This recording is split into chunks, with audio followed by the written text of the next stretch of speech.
தமிழ்நாட்டில் நேற்று காலை 8:30 மணி முதல் இன்று காலை 5:30 மணி வரை கொட்டி தீர்த்த கனமழை. கிருஷ்ணகிரி மாவட்டம் பையூரில் 10 சென்டிமீட்டர் மழை பதிவாகியுள்ளதாக தகவல் வெளியாகியிருக்கிறது.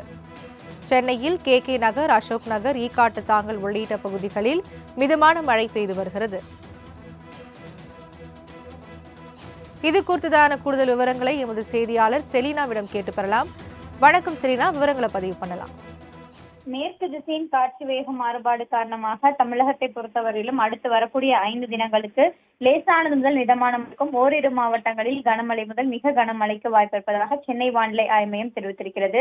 இந்த நிலையில் தமிழ்நாட்டை பொறுத்தவரையிலும் நேற்று காலை 8:30 மணியிலிருந்து இன்று காலை 5:30 மணி வரையிலும் அதிகபட்சமாக தருமபுரி மாவட்டம் பாலக்கோட்டில் 11 சென்டிமீட்டர் மழை என்பது பதிவாகி இருக்கிறது. அதே போல கிருஷ்ணகிரி மாவட்டம் பையூரில் 10 சென்டிமீட்டர் மழை என்பது பதிவாகி இருப்பதாக தற்பொழுது சென்னை வானிலை ஆய்வு மையம் தெரிவித்திருக்கிறது.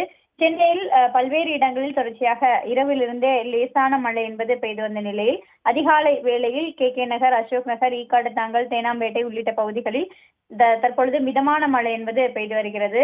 இன்றும் 24 மணி நேரத்தை பொறுத்தவரையிலும் லேசானது முதல் மிதமான மழைக்கும் வானம் மேகமூட்டத்துடன் காணப்படும் என்றும் சென்னை வானிலை ஆய்வு மையம் எச்சரிக்கை விடுக்கப்பட்டிருக்கிறது.